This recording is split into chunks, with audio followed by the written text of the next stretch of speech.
toutes et à tous et bienvenue sur ce webinaire concernant les transitions d'année. Aujourd'hui, on va parler de la transition d'année pour les enseignants qui sont dans des établissements en alimentation manuelle. Bienvenue à toutes et à tous. Je vais laisser quelques secondes à ceux qui nous rejoignent pour leur donner le temps d'arriver et avant qu'on puisse démarrer cette formation.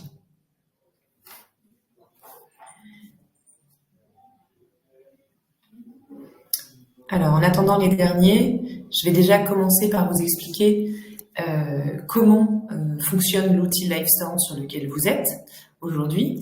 Il fonctionne de façon très facile. Vous devez voir normalement mon écran et m'entendre et me voir correctement. Ce que vous pouvez faire, c'est qu'il y a deux onglets en bas de votre écran à droite. Un onglet qui s'appelle Chat et un onglet qui s'appelle Questions. N'hésitez pas à utiliser l'onglet donc Questions pour les questions que vous pourriez avoir et l'onglet Chat pour le reste des interactions, c'est-à-dire pour se dire bonjour, pour dire s'il y a un problème de son, de vidéo ou toute autre interaction. Mais vraiment réserver l'onglet questions pour les questions. Pour nous, ça facilite vraiment le travail. Et pour mes collègues qui sont dans le chat aujourd'hui et qui vous répondront en direct. Donc voilà, merci beaucoup pour ça. Je me présente, je m'appelle Céline, je suis responsable de la formation chez Edifice. Edifice qui est l'éditeur des solutions One et Neo. Aujourd'hui, on va parler principalement de la solution One. Alors, j'espère que tout le monde est bien arrivé. Hop, je vais juste commencer ça. Alors aujourd'hui, comme je vous le disais, on est là pour parler de la transition d'année et des opérations de transition d'année. Et pour ce faire, on va voir 4 sujets. Tout d'abord, on va redéfinir ensemble ce que c'est que l'alimentation manuelle pour vérifier que vous êtes au bon endroit et dans cette formation et que vous savez de quoi on parle. Ensuite, on va voir ensemble les opérations de transition d'année et ce qu'elles signifient. Les impacts qu'auront ces opérations sur les contenus que vous avez sur l'ENT. Et ensuite, les actions qu'il vous restera à faire à la rentrée.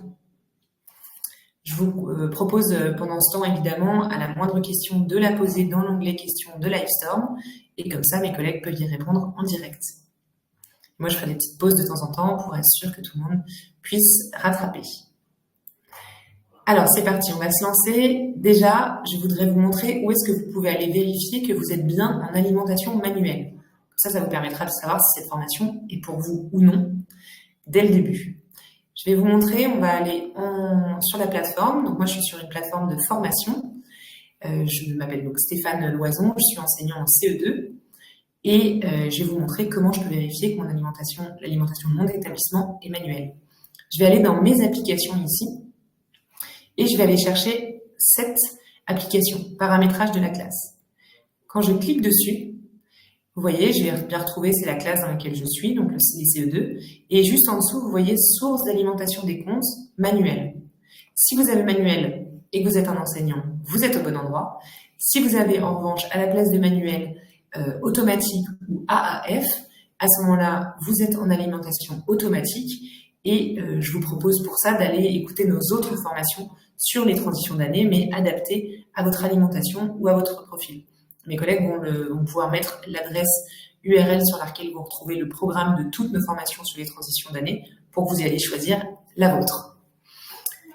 Alors, pour ceux qui restent, qui sont donc enseignants dans des établissements en alimentation manuelle, on va commencer. Alors, tout d'abord, qu'est-ce qu'on appelle l'alimentation manuelle chez nous? On a 2 sortes d'alimentation, l'alimentation manuelle, l'alimentation automatique. L'alimentation automatique est une alimentation qui se fait donc automatiquement depuis les annuaires académiques et qui remonte donc automatiquement, alors que l'alimentation manuelle, ça veut dire qu'on a créé les comptes des élèves, des parents, des enseignants de l'école, etc., soit un par un, donc manuellement, quelqu'un a pu le faire, soit depuis la console d'administration, donc c'est fait par ce qu'on appelle un administrateur. En général, c'est votre chef d'établissement. Et ou alors vous avez pu le faire en tant qu'enseignant dans l'application paramétrage de la classe que je viens de vous montrer. Et je vous montrerai ensuite, un peu plus tard dans la formation, comment créer justement un compte, un utilisateur. Donc il y a d'une part, vous pouvez le faire de façon manuelle, et d'autre part, il a été possible que ces comptes aient été importés dans le NT1 à partir de fichiers CSV. Ces fichiers, ils ont été exportés depuis les bases ondes, donc sur lesquelles vous allez retrouver toutes les informations concernant les parents et les élèves, et aussi, et les enseignants évidemment. Et il est également possible de mettre à jour un CSV de l'année précédente, et puis sur lesquels on va juste ajouter les nouvelles classes, les nouveaux utilisateurs, et puis supprimer ceux qui n'ont plus lieu d'être. Donc voilà, vous avez vraiment deux façons pour votre établissement d'être alimenté quand c'est de façon manuelle. Soit les comptes sont créés un par un, soit ils sont créés à partir de fichiers CSV. En général, vos écoles, elles ont été peuplées, en tout cas par les directeurs et les directrices, par les chefs en tout cas d'établissement, et vous pouvez au cas par cas avoir besoin de créer un compte manuellement depuis l'application paramétrage de la classe. C'est rarement à vous d'avoir à créer toute la classe. Mais si jamais c'est le cas, on va voir ensemble comment c'est possible. Est-ce qu'il y a des questions là-dessus, sur l'alimentation manuelle? Normalement, c'est la partie un peu la plus facile de la formation, mais c'est important de bien comprendre les termes qu'on va utiliser par la suite. Alors, je vais continuer.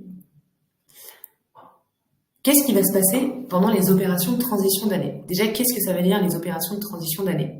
C'est-à-dire que là, l'année scolaire va se terminer début juillet et pendant tout l'été, le NT va rester ouvert à tous. C'est-à-dire que les parents, les enseignants, les élèves pourront aller sur One, sur votre plateforme, sur leur plateforme One et s'identifier comme d'habitude et retrouver tout leur ENT.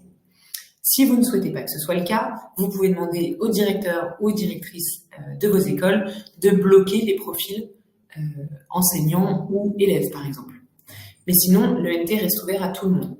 Ce qu'on va faire, c'est que on va faire ce qu'on appelle l'opération de transition d'année, fin août. Et cette opération, elle va avoir un impact principalement sur les partages. C'est-à-dire que on va supprimer les groupes classes et les groupes d'enseignement.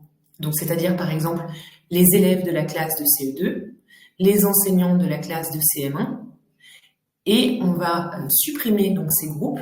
Et donc, tous les partages qui auront été faits vers ces groupes ou des partages qui auront été faits depuis ces groupes vers vous, tous ces partages vont être supprimés. Alors, attention, ça n'enlève pas le contenu, mais ces partages-là seront supprimés. Tous les autres partages, ceux que vous avez faits avec des comptes individuels, par exemple, un parent qui aurait partagé quelque chose à Stéphane Loison et pas à l'enseignant de CE2, donc vraiment en tant que Stéphane Loison, les groupes manuels que vous aurez pu créer ou qu'on aura créé pour vous en console d'administration, qui peuvent être par exemple le groupe des parents délégués ou des parents d'élèves, le groupe, je sais pas moi, d'un voyage scolaire pour les CM2 ou ce genre de choses, qui aura été vraiment quelque chose de manuel, ça, il est conservé, et aussi les groupes de structure. Les groupes de structure sont les groupes plus larges. Donc, par exemple, vous avez, moi, Stéphane Loison, il est enseignant dans l'école Arthur Rimbaud. Alors, si je veux envoyer un message, j'ai partagé un contenu à tous les enseignants de l'école Arthur Rimbaud, ce partage restera. De la même façon, si je l'ai partagé avec tous les élèves de Arthur Rimbaud ou tous les parents. D'accord? Mais c'est vraiment les partages de classe qui seront supprimés. Alors, je vous laisse une petite seconde pour digérer ça, relire la slide si c'est pas encore assez clair. Je vous le redirai de toute façon par la suite. Donc maintenant qu'on a vu ça, donc ça c'est ce qui va se passer à la fin de l'année, avant la réouverture, avant la rentrée scolaire en fait. Et maintenant on va voir quel impact ça va avoir sur les contenus justement que vous aurez créés pendant l'année. Alors déjà je vous le disais, ce qui est important c'est qu'aucun contenu n'est supprimé. D'accord? Donc, vous allez garder toutes vos ressources. Vous allez garder vos ressources, que ce soit des ressources que vous ayez placées dans l'espace documentaire ou des éléments que vous ayez créés au sein des applications. Donc, vous avez créé un blog, un cahier multimédia, une frise chronologique. Vous les conservez. Vous conservez également les contenus pour lesquels on vous a attribué des droits de gestion. Un autre enseignant d'une autre classe a créé une frise chronologique pendant l'année et vous la partagez avec des droits de gestion, vous la conservez. En revanche, si on vous a partagé un contenu en tant qu'enseignant de la classe de CE2, parce qu'il peut y avoir plusieurs enseignants, à ce moment-là, vous n'aurez plus accès à ce document.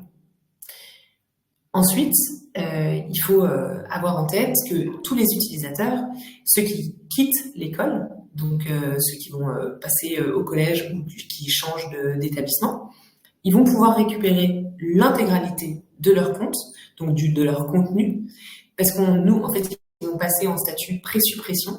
Et ce que ça va leur permettre de faire, c'est d'avoir accès à leur ENT. Ils n'auront plus accès aux applications, mais ils auront accès à une application qui s'appelle Mes données, sur laquelle ils pourront choisir d'exporter en fait tout leur contenu. Ça le téléchargera dans un fichier zip sur leur ordinateur et ils pourront ensuite soit juste l'utiliser comme ça, soit le réintégrer, l'importer sur un prochain ENT, One, s'ils vont dans une autre école qui a One par exemple. Donc voilà, donc il n'y a pas de panique en tout cas, tous les contenus sont sauvegardés.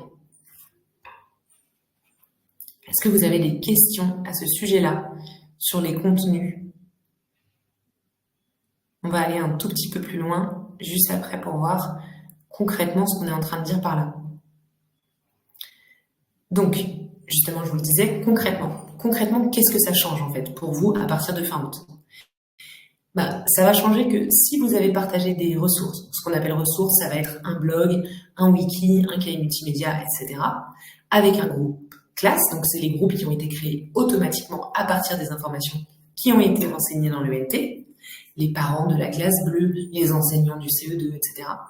À ce moment-là, tous les membres qui étaient dans ces groupes ne verront plus les ressources que vous leur avez partagées. Donc tous vos élèves de CE2, si vous leur avez partagé en tant qu'élèves de CE2, ne pourront plus le voir. Je sais que j'ai l'impression de radoter, mais c'est vraiment le moment vraiment important dans cette formation, c'est de bien comprendre ce à quoi vous aurez encore accès et ce à quoi vous n'aurez plus accès. Donc voilà, vous avez partagé une ressource avec un groupe classe, les membres de ce groupe n'ont plus accès à la ressource. Ensuite, toutes les ressources qu'on a partagées avec vous de la même façon dans un groupe classe, c'est-à-dire en tant qu'enseignant ou enseignante de telle classe, par exemple moi en tant qu'enseignant de CE2 et non pas en tant que Stéphane Loison, à ce moment-là, je ne pourrai plus y accéder. Sauf évidemment si on les a partagés en droit de gestion. Donc ce qu'il faudra, donc ce que je verrai encore, moi, ce seront les ressources qui m'auront été partagées de façon nominative. Donc à Stéphane Loison. À ce moment-là, je le verrai. Est-ce que c'est un peu plus clair ici? Donc encore une fois, aucun contenu n'est supprimé, hein, c'est vraiment juste qui a accès au partage en fait et aux ressources du coup que j'ai partagées au cours de l'année ou qui m'ont été partagées au cours de l'année. Nous, on peut vous conseiller plusieurs petites choses pour justement gérer les partages dans la classe. Je vais vous montrer ensuite sur la plateforme comment ça fonctionne. Mais déjà, dans un premier temps, évidemment, si vous souhaitez faire conserver un partage à des enseignants ou des élèves ou des parents de la classe de cette année, vous souhaitez qu'ils conservent leur partage l'année prochaine, alors vous allez pouvoir changer un partage classe en un partage nominatif ou un favori de partage. Je vous montrerai juste après comment créer ça. Donc si vous changez pour les élèves, vous allez mettre élève par élève pour Chloé, Lindo, pour Guillaume Aubert, pour etc. Plutôt que d'avoir tous les élèves de CE2. Vous allez pouvoir aussi mieux ranger votre espace pour que vous puissiez créer des dossiers et ranger à l'intérieur les ressources que vous avez utilisées en 2023-2024. Comme ça vous permettra de repartir rentrée scolaire 2024-2025 avec un espace propre. Vous avez la possibilité, et ça c'est très intéressant, d'avoir maintenant de pouvoir imprimer en PDF certaines des ressources. Alors pas encore toutes, mais vraiment plusieurs applications sont disponibles, vous les voyez écrites là sur la slide. C'est-à-dire que vous allez pouvoir télécharger en fait sur votre ordinateur ces ressources en PDF avant qu'on vous coupe les accès à cette ressource si elle n'est pas partagée correctement. Et enfin, sur le cahier multimédia, vous pouvez depuis quelques mois dupliquer les cahiers multimédia. Et au moment où vous dupliquez un cahier, je vais vous le montrer juste après, il sera à votre nom et vous pourrez en faire ce que vous souhaitez. Donc il sera maintenant dans votre espace à votre nom et non plus la propriété de quelqu'un d'autre qui était partagé avec vous. Je vais aller vous montrer du coup tout de suite comment faire ces actions sur la plateforme. Je retourne sur le compte de Stéphane Loison, je vais aller dans mes applications et je vais aller par exemple dans le blog. Ça, c'est le nouveau blog. Je ne sais pas si vous avez encore eu le temps de le voir. Alors, par exemple, j'ai mon blog de CE2. Et la classe de CE2, je vais avoir envie de changer. Déjà, je vais pouvoir peut-être lui changer son nom. Par exemple, je vais aller dans Propriétés et je vais pouvoir aller mettre ici, c'est la classe de CE2 2023-2024. Ça me permettra d'être sûr de ne pas me tromper. Toujours avec les 3 petits points ici, vous voyez, ce sera pareil partout sur toutes les ressources. Je clique, je pourrais en sélectionner plusieurs pour les déplacer dans mes dossiers, je vous montrerai juste après. Ici, je vais pouvoir aller dans la fenêtre de partage. Et aujourd'hui, vous voyez, j'ai les élèves du groupe CE2, les parents du groupe, etc. Ces deux groupes sont des groupes de classe, puisqu'ils concernent les CE2 de Monsieur Loison. Donc, ce que je vais vouloir faire, c'est plutôt aller chercher ici les utilisateurs. Donc, je sais par exemple que moi, j'ai Guillaume Aubert dans ma classe. Hop, je vais me tromper quelque part.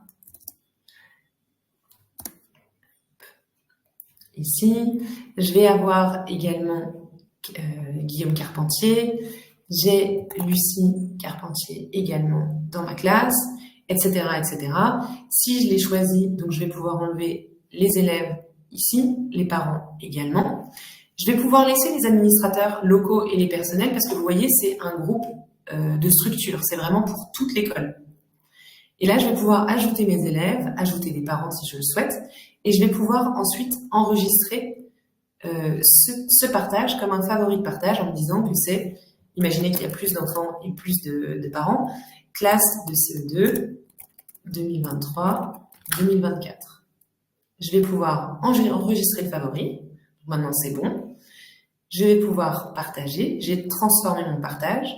Et par exemple, maintenant, si je veux aussi pouvoir faire les fiches de lecture du CE2, quand je vais aller les partager, je vais pouvoir enlever, hop, ici, tous les groupes de classe et aller chercher directement mon favori de partage qui est ici, vous voyez, classe de CE2 2023-2024. En cliquant dessus, je vais retrouver le favori que j'avais tout à l'heure avec les élèves, les administrateurs et le personnel. D'accord? Donc, ça vous permet de facilement, vous voyez, vous le faites une fois et ensuite, ce favori de partage, vous le retrouverez dans toutes les ressources. Donc, c'est un peu long la première fois d'aller chercher tous les élèves de votre classe, tous les parents, mais ça peut être une très bonne alternative à leur couper tout simplement le partage. Donc ça, c'était une première chose. Vous pouvez modifier le partage. Vous auriez aussi pu décider que vous vouliez ouvrir à tous les élèves, par exemple, de l'établissement. Mais du coup, ça a un peu moins d'intérêt puisque ils vont pas être, enfin, il y a des élèves d'autres classes qui vont pouvoir voir ce que vous montrez. Hop, je vais vous montrer du coup comment créer un dossier. Tout simplement, je vais cliquer sur Nouveau dossier, lui donner un nom en disant c'était les CE2 de l'année 2023-2024. Et vous voyez, ensuite, je n'ai plus qu'à cliquer sur les petits points et à cliquer sur Déplacer, sur les blocs qui m'intéressent.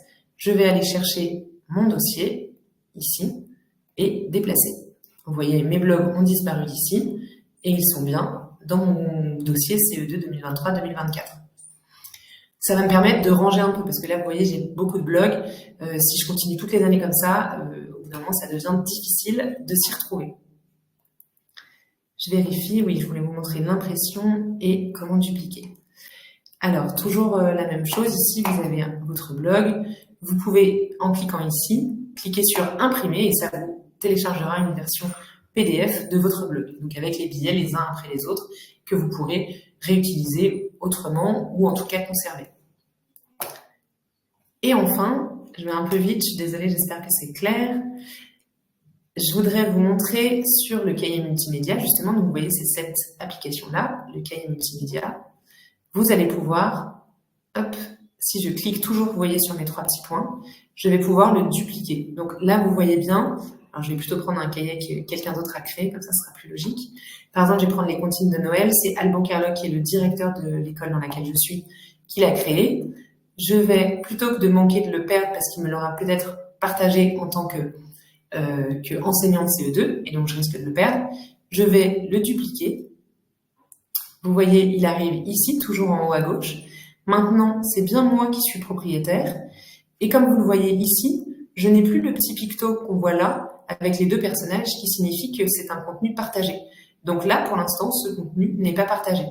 Si je le souhaite, je peux encore créer un dossier, le ranger dedans, ou en tout cas, voilà, et je peux également le repartager en cliquant sur les points et en cliquant sur Partager. Voilà.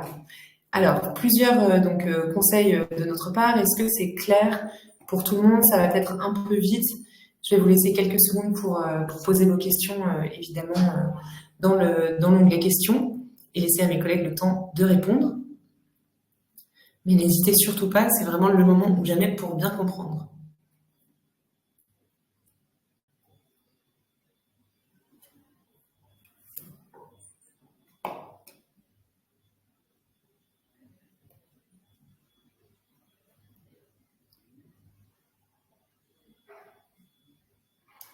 Ok, alors ce que je voudrais vous montrer maintenant, donc ce qui nous reste à voir, ce sont les actions qu'il faudra que vous fassiez à la rentrée. Alors, vous allez voir, ça peut aller très rapidement parce que vous avez deux options. La première option sur cette slide, c'est de laisser la directrice ou le directeur de votre école gérer les mises à jour pour l'ensemble des comptes de l'école. Auquel cas, vous n'avez que la deuxième étape à faire, mais vous allez voir que c'est plutôt facile. Donc, ce qu'il va falloir que vous fassiez, en fait, la seule chose à faire, ça va être d'être patient jusqu'à ce que la mise à jour des comptes élèves et responsables soit faite et que votre compte soit rattaché à votre nouvelle classe. C'est vraiment ça, être patient. Il y a presque que ça à faire. On sait que ça peut être un peu long. C'est souvent des choses qui sont faites juste avant la rentrée. Donc voilà, juste patienter. Et ensuite, vous pourrez aller dans paramétrage de la classe. On va regarder ça ensemble juste après. Que tous les utilisateurs, donc élèves et parents de votre classe, remontent bien dans paramétrage de la classe, qu'ils sont bien présents et par la suite que leurs comptes sont activés. Activés, c'est-à-dire qu'ils se sont connectés au moins une fois. C'est particulièrement vrai pour les nouveaux parents et les nouveaux élèves, évidemment. Donc ça, c'est l'option 1, laissez la directrice ou le directeur gérer et vous vérifiez. L'option 2, et ce sera à voir évidemment avec la direction de votre école, c'est pas en général une décision qu'on prend soi-même, c'est une décision un peu collégiale ou en tout cas de l'équipe d'éducation qui décide comment ça fonctionne dans votre école. La deuxième option, c'est de gérer vous-même les comptes de votre classe depuis paramétrage de votre classe, de la classe, pardon. Ce que vous allez pouvoir faire dans cette application, et on va aller le voir ensemble tout de suite. Vous allez pouvoir renommer votre classe. Parce que l'année dernière, ça s'appelait CE2 et que cette année, ça s'appelait CE2-1 et que cette année, ça s'appelle CE2 bleu. Bon, vous allez pouvoir renommer votre classe très facilement. Vous allez pouvoir détacher ou supprimer les comptes des élèves qui ne seront plus dans votre classe. Donc ça va être intéressant, ça va être très facile à faire. Et l'intérêt, c'est que vous allez pouvoir vider votre classe des élèves qui ne seront plus dans votre classe l'année prochaine. En général, au primaire, on change d'élèves tous les ans, mais il se peut que vous changiez de classe vous-même et que du coup vous retrouviez des élèves. Et à ce moment-là, vous n'aurez qu'à supprimer ceux qui ne sont pas dans votre classe. Ici, vous voyez un lien sur la présentation. Cette présentation, mes collègues vont vous la partager dans l'onglet chat à la fin de la formation et vous pourrez la télécharger et vous pourrez retrouver ici, on a un lien vers un article et vers une vidéo pour que ce soit encore plus simple pour vous. Donc, une fois que vous aurez enlevé les personnes qui ne sont plus dans votre classe, donc les parents et les élèves, vous pourrez aussi, dans l'autre sens, rechercher et rattacher les comptes des élèves qui sont dans votre classe et ceux qui étaient déjà là l'année dernière. Évidemment, s'il faut créer un utilisateur, à ce moment-là, ce sera fait autrement. Et vous pourrez enfin ajouter des comptes pour les élèves et pour les parents nouvellement arrivés. C'est ce que je vous disais, il y a deux choses différentes. Il y a rattacher les comptes des élèves qui étaient déjà présents, donc en fait, déjà un compte sur le NT, donc eux, il faut juste les rattacher à la bonne classe. Et vous avez la possibilité d'ajouter un compte, de créer un compte pour les élèves, pour les parents, directement depuis l'application paramétrage de la classe. Alors, je vais aller vous montrer comment on fait. Je retourne sur la plateforme de Stéphane Loison. Je vais retourner dans mes applications ici et retourner dans mon paramétrage de la classe.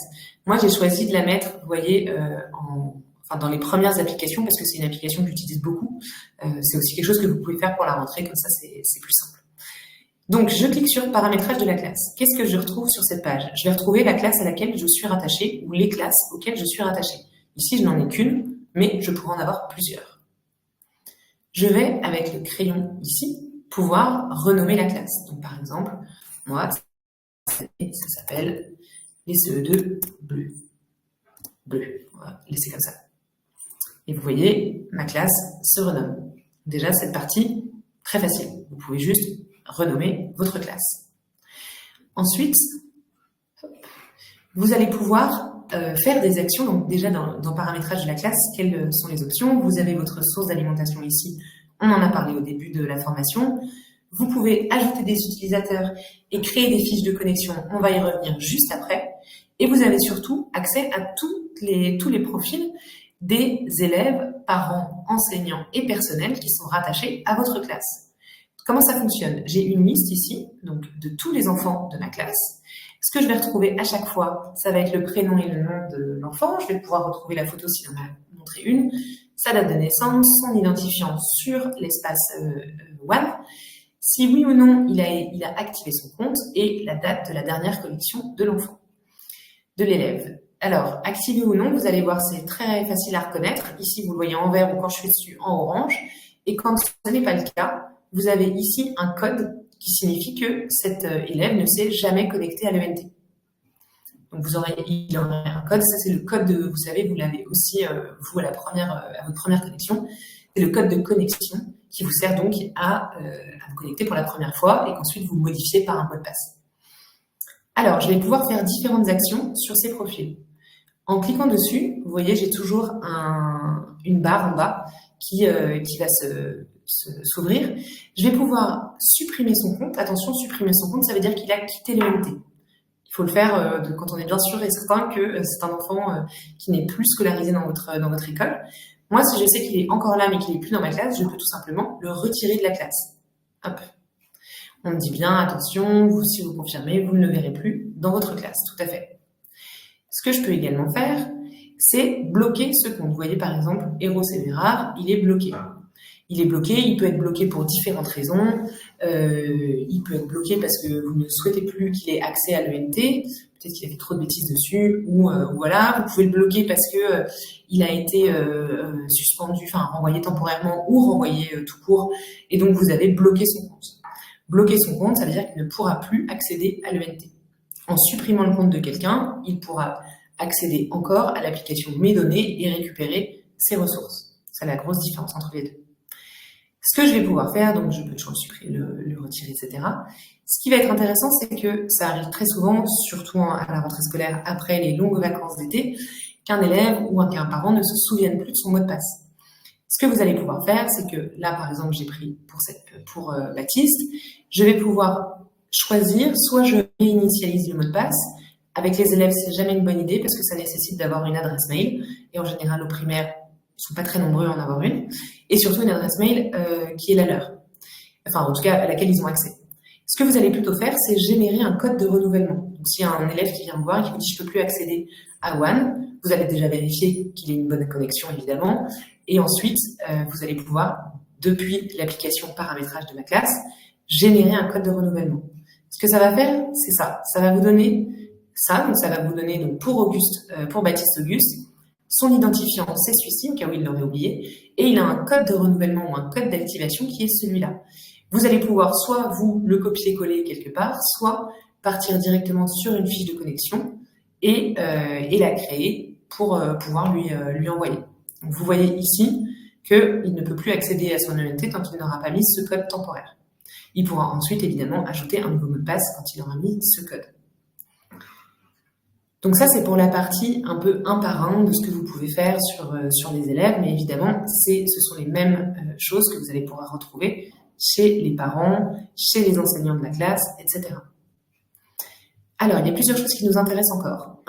En cours d'année, en début d'année, si vous avez opté avec votre école pour le fait que ce soit à vous de remplir, de créer en tout cas les nouveaux utilisateurs de votre classe, vous allez cliquer sur « Ajouter des utilisateurs ». Alors, soit vous allez créer un utilisateur de zéro. Et donc, vous allez, là, c'est pour un élève ou un parent qui arriverait sur WAN et qui arriverait dans votre école. C'est quelqu'un qui n'avait pas de compte ENT auparavant. Vous, lui, créez une fiche utilisateur en cliquant ici. Pour un élève qui serait dans une autre classe, par exemple, le petit, comment il s'appelait, Guillaume Aubert, que je viens de supprimer de ma classe, je pourrais le rattacher à ma classe, je vais aller le rechercher, et en fait, ici, ça va me permettre d'aller le chercher dans toutes les classes. Donc ici, je vais pouvoir aller vérifier par classe, mais il peut y avoir aussi, évidemment, des utilisateurs sans classe. Je retrouve, par exemple, Guillaume Aubert, puisque je ne lui avais pas attribué de classe. Je vais pouvoir choisir un profil. et cliquez sur la petite flèche. Vous voyez, il apparaît à droite. On voit bien que c'est Guillaume Aubert, dont mes parents, ou en tout cas les responsables, sont ces deux personnes. Si je clique sur Ajouter à ma classe, maintenant, Guillaume Aubert, si je vais dans les élèves, le voici. Il est bien à nouveau dans ma classe. Donc, je vais pouvoir faire ça pour tous les utilisateurs. Je vais évidemment pouvoir le faire en lot. Je vais pouvoir en rechercher plusieurs et cliquer sur toutes les flèches, puis ajouter à ma classe d'un coup, sans avoir besoin de le faire. Voilà. L'intérêt, c'est que vous voyez, vous le faites à partir de l'enfant et qu'automatiquement, les parents, vous voyez, il s'appelle Aubert, je crois. Oui. Aubert, Pascal Aubert, et normalement, je ne sais plus comment ça s'appelait, la mère, mais je crois que c'était Marion, quelque chose comme ça. Moulin, Nathalie, elle a été ajoutée automatiquement. Donc, vous n'avez pas à faire ça et pour les élèves et pour les parents. Donc, voilà comment ajouter des utilisateurs. Et vous allez pouvoir surtout, quelque chose d'intéressant en début d'année, ça va être de créer les fiches de connexion. C'est particulièrement vrai pour les parents et les élèves qui sont nouveaux, mais ça peut de toute façon être pratique de leur redistribuer des fiches de connexion si jamais ils ont oublié l'adresse de l'ENT, ce genre de choses. Nous, côté One, on va leur fournir, on va vous fournir si vous le souhaitez, et sur notre site dans l'aide, on va pouvoir fournir des dépliants sur lesquels ils auront toutes les informations, qu'est-ce que One, qu'est-ce qu'ils vont pouvoir retrouver sur cette ENT, comment se connecter, etc. Mais ça peut être intéressant quand même de leur partager ces fiches.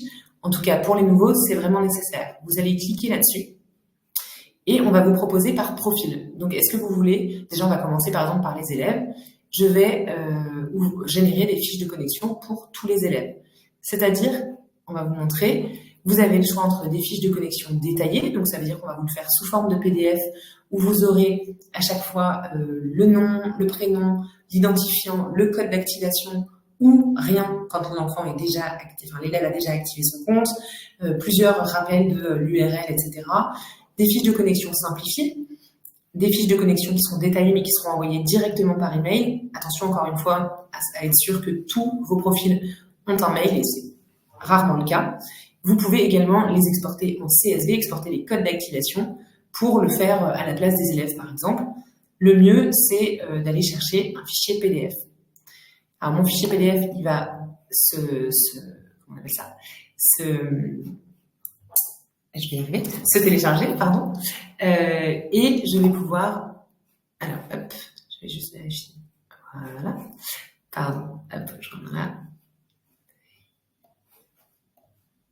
et je vais avoir ici, je vous partage mon onglet là, ça c'est ce qu'on appelle une fiche de connexion. Donc vous avez bien Baptiste, Auguste, qui est en élève de la classe de CE2 Bleu, son identifiant, le fait que son compte est activé, à quelle adresse est-ce qu'il faut qu'il se connecte. Vous n'aurez pas cette adresse puisque c'est évidemment la plateforme de formation. Alors voilà, donc je vous ai montré comment faire ces actions-là depuis le paramétrage de la classe, depuis l'application paramétrage de la classe. Donc vous le voyez, c'est faisable. Vous n'avez finalement pas beaucoup de choses à faire puisque normalement dans la plupart des écoles, tout ce qui va être intégration de nouveaux parents et élèves vont être faits par les directeurs et directrices d'école. Donc vraiment, vous, ce que vous avez à faire, c'est surtout la slide précédente qui est d'être patient et de vérifier que tous les utilisateurs sont bien là et petit à petit qu'ils ont bien activé leur compte. Et évidemment, le publipostage, c'est intéressant, donc c'est ce que je vous ai montré avec les fiches de connexion, puisque ça vous permet de vérifier que l'outil, qu'ils sont bien connectés. Alors voilà pour cette formation sur la transition d'année. Ce que je vous propose maintenant, c'est de vous expliquer en quoi on va pouvoir vous aider avec nos liens. C'est les liens qui seront sur la présentation, donc maintenant mes collègues vont pouvoir vous partager dans l'onglet chat. Tout d'abord, on a une aide en ligne. Cette aide en ligne, elle fonctionne, c'est un centre d'aide, elle fonctionne avec des articles. On l'a très bien travaillé cette année, sans vouloir nous envoyer des fleurs. Vous retrouvez dessus tous les articles importants en tant que parent, en tant qu'enseignant. Vous, en tant qu'enseignant, quelles sont les étapes importantes, vos étapes clés, on va dire, à la rentrée scolaire. Vous allez retrouver ce qu'on s'est dit aujourd'hui. Vous avez ensuite des tutoriels en vidéo. On a une chaîne YouTube qui s'appelle donc Édifice, sur laquelle on a une chaîne spécifique sur One pour se former à One, s'auto-former, sur laquelle on a à la fois des vidéos très courtes qui vont vraiment illustrer un geste, et des vidéos plus longues, des replays de webinaires et des choses comme ça. Vous y retrouverez d'ailleurs cette formation dans les jours qui suivent, qui sont en ligne, pour que vous puissiez aller voir s'il y a des sujets spécifiques qui vous intéressent. Je vous conseille, si ce n'est pas déjà le cas, de vous inscrire à la newsletter Le Coin des Profs. C'est donc une newsletter qu'on envoie une fois par mois, donc vous n'allez pas non plus en recevoir trop, dans laquelle on vous parle de toutes les actualités qui concernent One et dont les événements qu'on prévoit avec les ConfKids, qui sont vraiment intéressantes. On va pouvoir partager des contenus aussi aux classes pour permettre aux élèves de travailler le sujet en amont et ensuite après la ConfKids, que je vous conseille en tout cas cette newsletter, et c'est aussi là-dedans qu'on vous enverra les liens vers nos webinaires gratuits tous les mercredis après-midi sur un sujet spécifique. Vous pouvez choisir auquel vous vous inscrivez. Et je vous conseille de vous connecter donc sur la bibliothèque. Je ne sais pas si vous savez, mais vous avez accès à cet outil qui est vraiment un outil en or, sur lequel vous avez accès à plus de 4000 contenus créés par des enseignants pour des enseignants. Donc n'hésitez pas, que vous commenciez sur One cette année ou que vous y soyez déjà, mais que vous changiez de classe par exemple, n'hésitez pas, ça va vous permettre de gagner du temps en découvrant ces ressources qui sont déjà créées, à partir desquelles sur lesquelles vous pourrez vous appuyer pour créer les vôtres, et également de connaître aussi davantage ce que peuvent faire d'autres enseignants en France et dans le monde. Voilà, je vais vous laisser maintenant finir de poser vos questions dans l'onglet chat. Ce que je vous propose, c'est donc on a mis le lien vers la présentation. Vous allez recevoir le direct de cette formation. Voilà, et moi je vais vous souhaiter une bonne journée. J'espère que ça aura été assez clair. N'hésitez pas à nous remonter si ce n'était pas le cas, et à poser toutes vos questions dans votre application Assistance ENT. Et voilà, on est là pour vous aider à passer ce cap de la transition d'année. Merci beaucoup à toutes et à tous d'avoir été disponibles et attentifs. Et je vous dis à bientôt sur One. Au revoir.